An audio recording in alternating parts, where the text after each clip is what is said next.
Hey everyone. I'm going to record a few videos to get you through the rest of the skeletal system. I want to apologize because I had no anticipation of having to do this whole thing online. But hopefully, this will be the last thing that we have to do, and then I will be back. Um, my COVID symptoms are kind of lingering, but I'm not too bad. Have some stuffiness and can't taste anything. That really is one of the worst symptoms, honestly. But we'll get through this, and I promise I'll help you on the test and do everything I can to kind of get you up to speed on the exam because it is next week. But let's get through this material. And unfortunately, I don't have any bones to show you because I've been in quarantine and can't get to the lab. But I'm going to go through the rest of the list and show you at least the pictures in the lab book so that I can go over them with you. And then, of course, I've got Dr. West's videos linked on YouTube, and you can continue to watch those. And she kind of holds up the bones and goes over them firsthand. So, again, I'm sorry about this. I promise I'll make it up to you when we get back in person.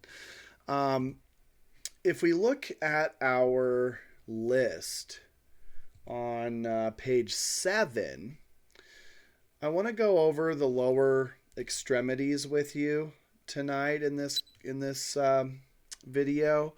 And so we're going to first talk about the Oscoxa and discuss our pelvis or hips. All right. Now, boy, I got to tell you, this is kind of a hassle with our pictures because our Oscoxa is a little difficult to see in a picture, but I'll do my best here. So this is on page 30 and 31. There are a couple pictures of the Oscoxa. We don't call our pelvis the pelvis. It's kind of a generic term, the word pelvis. So we're going to use the word Oscoxa, or Oscoxa is having two. We have a left and a right, so you can see it right here. And it's divided into 3 bones. And so on our list here, it says the 3 bones that comprise or compose the Oscoxa are the ilium, ischium, and pubis. Now, this is all one bone now because they're fused together. But the top is the ilium. So this top flat part where you put your hands on your hips, that's the ilium.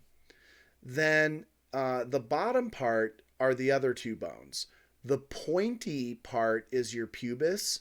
And then the rounded sit-down bone, your ass bone, is the ischium.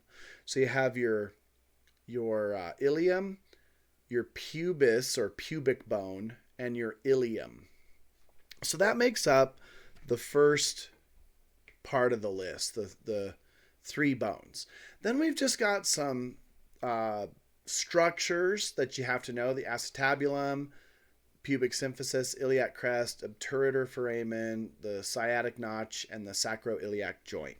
We can actually see all of these structures on these pictures.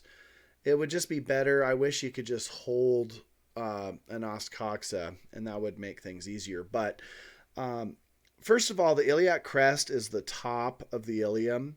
This is where you would put your hands on your hips, or this is where your belt goes. Your belt goes right above your iliac crest. If you notice, the ilium is flat, but on the inside, the medial aspect is really bumpy. That bumpiness is called the sacroiliac joint. And this sacroiliac joint is where your sacrum attaches to the os coxa. And so it's really bumpy. The smooth part's the ilium, and then the sacroiliac joint on the ilium is going to be the bumpy part. Then we've got the big hole in your os coxa. That's the obturator foramen.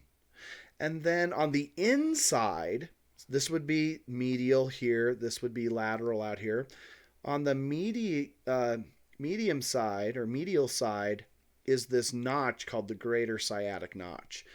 And I'll talk about that here in the next video, because that's going to be how we can really easily tell male from female. All right. And then if I slide this over and show you the picture on page 30, the socket to your leg, the ball and socket joint of your hip, the socket is the acetabulum. So see here, you can see the obturator foramen.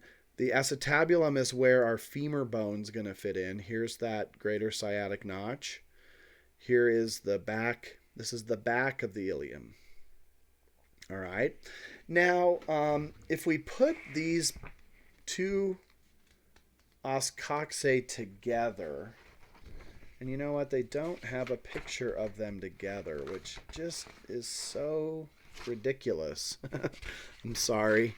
They don't have a picture of the os coxa together. So I wanted to show you this pubic symphysis here.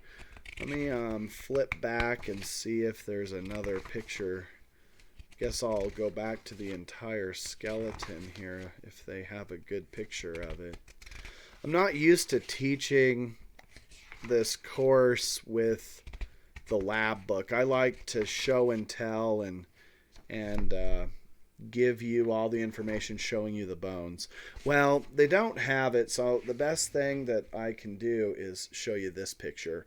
So here is our os coxa. See, the femur fits into the acetabulum.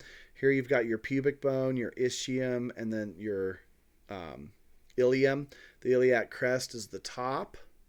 But what I was trying to show you is there's a strip of cartilage that connects the left and right os coxae. And this strip of cartilage is called the pubic symphysis. And I don't know why, but sometimes they flip the name around to the symphysis pubis. But this pubic symphysis is cartilage that's joining between the two os coxae. And it's a structure that during childbirth gets really stretchy. And there's a hormone actually called relaxin that makes that stretchy. And so it opens up. And I always ask that as extra credit, so on the test. So it would be on the pubic bone here. If you can see this pubic bone, the pubic bone on the edge would have that pubic symphysis. You don't see it on just an os coxa by itself. It has to be two joining for you to see that. Okay, so that is the os coxae. All right. Now, I thought this lab manual showed a male and a female os coxa, but you know, it does not do that. So we're not going to worry about it. When we get back into class, I might just show you for fun. But there's a section in D2L where it says that we're going to learn the difference between male and female. Really, the difference is the sciatic notch. In males, this is a male sciatic notch that you're looking at right here. And it's characterized by a very sharp and pointy sciatic notch. If this was a female, the sciatic notch would be very rounded. So instead of being kind of pointed like this, So you can see that it's really pointed like that. In a female, it's very rounded like that.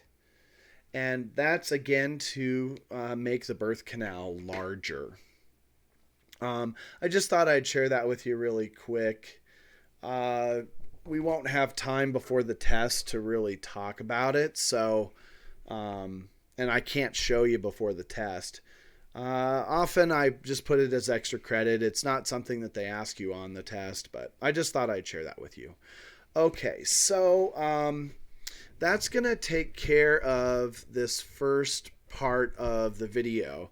My next video will just do the leg, so leg and foot, and then that's it for our skeletal system. So make sure you watch these videos, and then on Monday or Wednesday of next week, when we have our exam, I will kind of help you. We'll go through some stuff before the test, because I'll finally be able to see you there, and we'll get things squared away. So I'll see you in the next video.